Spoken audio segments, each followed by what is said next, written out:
నమస్కారం. నేను BS BS talk show host, అలాగే Telangana union of online working journalist ప్రెసిడెంట్ని. ఈ మధ్య కాలంలో ముఖ్యమంత్రి రేవంత్ రెడ్డి గారు డిజిటల్ మీడియా పట్ల, యూట్యూబ్ ఛానల్స్ పట్ల కొంత అసహనం వ్యక్తం చేస్తున్న విషయం మనం గమనిస్తూనే ఉన్నాం. అయితే ఆయనకి ఎవరో కొంత తప్పుడు సలహాలు ఇస్తూ సూచనలు చేస్తున్నారేమో అనిపిస్తుంది. లేదా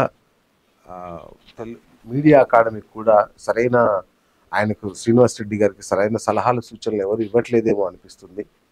ఎందుకంటే ఇప్పటి వరకు మా యూనియన్ 5 సంవత్సరాలుగా నడుస్తున్న యూనియన్ని కూడా సంప్రదించకుండానే చాలా మీటింగ్లు జరిగిపోతున్నాయి మన మీడియా అకాడమీలో. ఈ నేపథ్యంలో ఇప్పుడు ఈ మధ్య 2 అమ్మాయిలను అరెస్ట్ చేశారు, జర్నలిస్టులని. దాన్ని కూడా తీవ్రంగా ఖండిస్తున్నాం. దయచేసి మహిళల పట్ల కొంత మానవీయంగా ప్రవర్తించాలని, వాళ్ళు ఎవరో రాజకీయ నేతలో లేదంటే ఎవరో దాని వెనకాల ఉంటారు, చైర్మన్లో, సిఇఓలో. అలాంటిది వీళ్ళని మీరు మహిళల పట్ల కొంత దయతో వ్యవహరించాలన్నది విజ్ఞప్తి చేస్తున్నాం. ఈ అరెస్ట్ల విషయంలో కానీ, వాళ్ళ హక్కులను హరించే విషయంలో కానీ కొంత దయతో వ్యవహరించాలని మేము విజ్ఞప్తి చేస్తున్నాం. ఇక జర్నలిస్టులు ఎవరో తేల్చండి అని ముఖ్యమంత్రి గారు పదే పదే అంటున్నారు. ముఖ్యమంత్రి గారు దయచేసి మీరు జర్నలిస్టులు ఎవరో తేల్చే పని మీరు పెట్టుకోకండి. ఎందుకంటే మీరు ఎంతో నిష్కల్మషంగా మీరు మాట్లాడుతుండొచ్చు కాక, కానీ మిమ్మల్ని తప్పుదోవ పట్టించే అవకాశం ఉంటుంది. ఎందుకంటే బీసీజేలు, ఎంసీజేలు చేస్తేనే జర్నలిస్టులు అవరండి. శాటిలైట్ ఛానల్స్లో కానీ, ఇంతకుముందు ప్రింట్లో కానీ ఎవరు అర్హతలతో జర్నలిస్టులు అయిన దాఖలాలు లేవు. వాళ్ళ అభిరుచి ద్వారా లేదంటే వాళ్ళ అభినవేశం ద్వారా వచ్చి సీనియర్ జర్నలిస్టే అద్భుతాలు సృష్టించిన వాళ్ళు ఎందరో ఉన్నారు. అట్లాగే అక్రిడేషన్లు కూడా అందరికీ రావండి. యాజమాన్యాలు 2 3 సంస్థ తరఫున ఇస్తుంది. వాళ్ళే జర్నలిస్టులు అనడం కూడా కరెక్ట్ కాదు. ఇక యూట్యూబ్లో ఉండే వాళ్ళు ఎవరూ జర్నలిస్ట్ కాదనుకోకండి. వాళ్ళు కూడా చక్కగా గత 10 ఏళ్ళుగా పనిచేస్తున్న సీనియర్ జర్నలిస్టులు ఉన్నారు.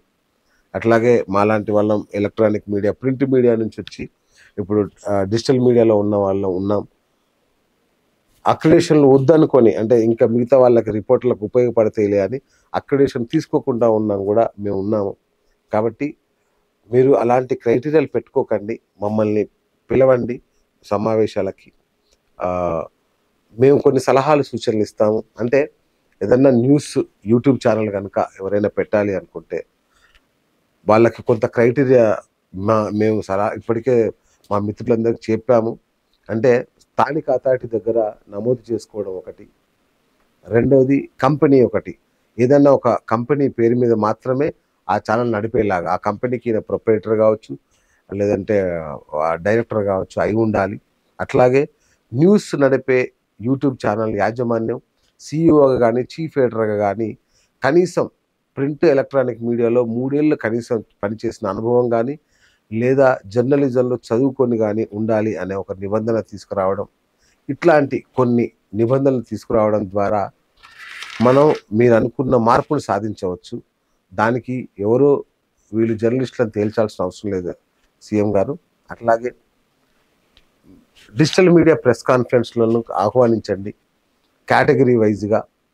అంటే మీరు యూట్యూబ్లో ఎవరిని గుర్తించకపోవడం వల్ల, అసలు యూట్యూబ్ ఛానల్స్నే గుర్తించకపోవడం వల్ల, వాళ్ళని ప్రెస్ మీట్లోకి పిలవకపోవడం వల్ల, వాళ్ళని ప్రధాన స్రవంతిలో మీరు భాగస్వామ్యం చేయకపోవడం వల్ల వాళ్ళు మమ్మల్ని ఎవరు గుర్తించట్లేదు, మేము ఎవరికి సంబంధం లేదు అన్నట్టుగా ఉండే పరిస్థితి ఉంది. కాబట్టి ఫస్ట్ మీరు డిజిటల్ ప్రెస్ మీట్లను ఆహ్వానించండి. డిజిటల్ మీడియాలో మీరు ఒక క్రైటీరియా నిర్ణయించుకోండి.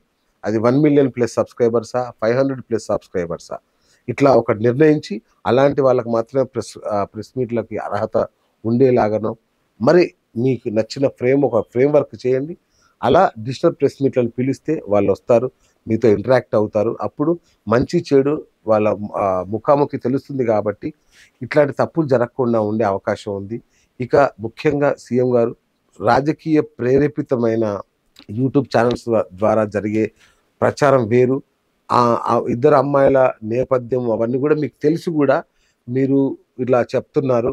సరే, మీరు ఆ విషయాన్ని ఎలా డీల్ చేస్తారు అనేది మేము గమనిస్తున్నాం.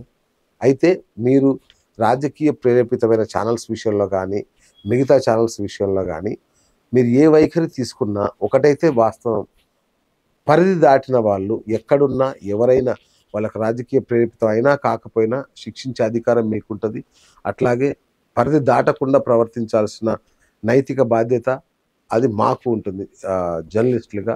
కాబట్టి ఈ విషయంలో మీరు అంతగా సీరియస్ అవ్వాల్సిన అవసరం లేదని, యూట్యూబ్ ఛానల్స్ విషయంలో మీరు ఇలాంటి కొన్ని నిబంధనలు గనక మీరు ప్రకటిస్తే ఖచ్చితంగా మేము అమలు చేస్తాం, ఆచరిస్తాం.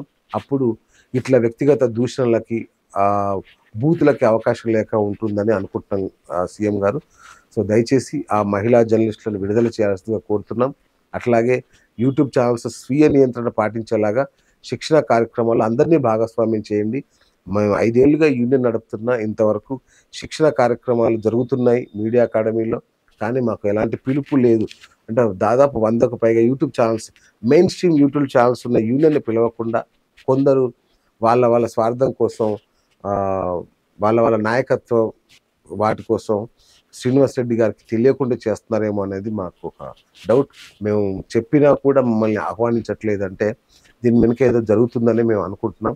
సో దయచేసి ఈ యొక్క విషయాల్ని మీరు పరిగణలోకి తీసుకుంటారని భావిస్తున్నాం. థ్యాంక్ యూ సీఎం గారు.